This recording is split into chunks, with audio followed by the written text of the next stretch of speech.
दोस्तों, आज हम बात करेंगे अमेरिका और ईरान के बीच में चल रहे युद्ध की, जिसकी वजह से सारी दुनिया परेशान है।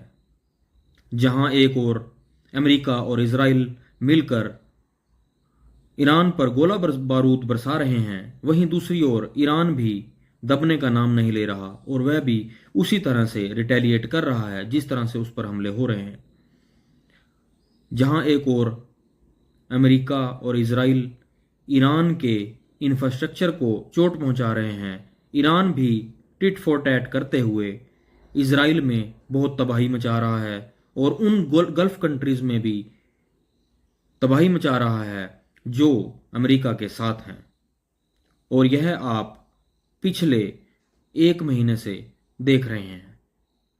इसके साथ साथ अभी एक खबर सुनने में आ रही है कि इजराइल ईरान के एनर्जी इंफ्रास्ट्रक्चर पर हमला करने की प्लानिंग बना रहा है, लेकिन उससे पहले उसे अमेरिका की परमिशन चाहिए।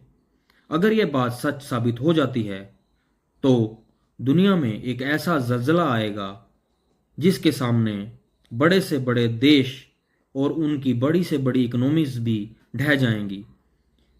और अगर ऐसा हुआ तो तेल का रेट 150 से $200 प्रति बैरल हो जाएगा। बात यूं है कि इजराइल चाह रहा है कि सबसे ज़्यादा चोट पहुंचाई जाए ईरान के उस इंफ्रास्ट्रक्चर को जिससे ईरान की अर्निंग होती है और वह अपने मिलिट्री इंफ्रास्ट्रक्चर को बिल्ड करता है, मिसाइल्स बनाता है, उसमें इन्वेस्टमेंट करता है। और वह इंफ्रास्ट्रक्चर है ईरान का एनर्जी इंफ्रास्ट्रक्चर, यानी कि उसके तेल के फील्ड्स, जिसे ऑयल फील्ड्स भी कहा जाता है, और उसकी वो प्रोडक्शन जिसके बेस पर उसकी इकोनॉमी टिकी हुई है। लेकिन अगर ऐसा होता है तो इसके साथ साथ हम यह भी नहीं भुला सकते कि ईरान भी उससे ज़्यादा खतरनाक तरीके से रिटेलिएट कर सकता है। ईरान इजराइल में काफ़ी कोहराम मचा रहा है। उसकी मिसाइल्स इजराइल की आयरन डोम को छेदती हुई इजराइल में तबाही मचा रही हैं, जिसके वीडियोस और फोटोज़ आप सोशल मीडिया पर देख भी सकते हैं। इसके साथ साथ गल्फ कंट्रीज में अमेरिका के एयर बेसिस और अब तो अमेरिकन कंपनीज के ऑफिसेज तक पर ईरान ने काफ़ी बड़े हमले किए हैं और अमेरिका को काफ़ी नुकसान पहुंचाया है। और अगर ईरान के एनर्जी इंफ्रास्ट्रक्चर को छेड़ा गया तो ईरान गल्फ कंट्रीज में ऐसी तबाही मचा देगा कि सारी दुनिया में हाहाकार मच जाएगी और तेल के रेट $200 प्रति बैरल तक भी जा सकते हैं, जिससे पूरी दुनिया में इन्फ्लेशन बहुत ज़्यादा बढ़ जाएगा, महंगाई बढ़ेगी और आम जनता परेशान होगी। हालांकि कई देश अमेरिका का साथ नहीं दे रहे हैं, जो कि उसके एलाइज थे, वे भी अब यह कह रहे हैं कि अब यह वार रुकनी चाहिए। लेकिन अब अमेरिका और इजराइल इस वार से एक सेफ एग्जिट चाहते हैं, जो ईरान की IRGC, जो अब ईरान को कंट्रोल कर रही है, देना नहीं चाहती।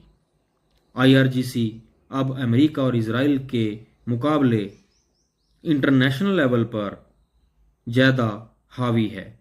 हालांकि ईरान का नुकसान इजराइल और अमेरिका से ज़्यादा हुआ है, लेकिन एक कहावत है कि मरता क्या ना करता। जब किसी पर बिना किसी ठोस डर के हमला किया जाता है तो उसका जवाब कुछ इस तरह से दिया जाता है जैसे ईरान दे रहा है। हालांकि ईरान में उनकी सरकार काफ़ी गलत काम भी कर रही थी, जो कि कहा जाता है कि ह्यूमन राइट्स के अगेंस्ट थे, लेकिन उसने इंटरनेशनल लेवल पर किसी भी देश पर बॉम्बिंग नहीं की थी या अमेरिका के साथ डायरेक्ट वॉर नहीं छेड़ी थी। लेकिन अब इस वॉर से किसी को भी कोई फायदा होता नजर नहीं आ रहा, हर तरफ नुकसान ही नुकसान दिख रहा है। इसलिए हम आशा करते हैं कि आने वाले दिनों में यह वार खत्म हो, सुख शांति हो, क्योंकि इस वार के होने से किसी का भी कोई फायदा नहीं हो रहा और पूरी दुनिया इस त्रासदी को झेल रही है, महंगाई की मार को झेल रही है। आशा करते हैं आपको हमारे द्वारा दी गई यह जानकारी अच्छी लगी होगी। मिलते हैं हमारे नेक्स्ट वीडियो में, तब तक के लिए धन्यवाद।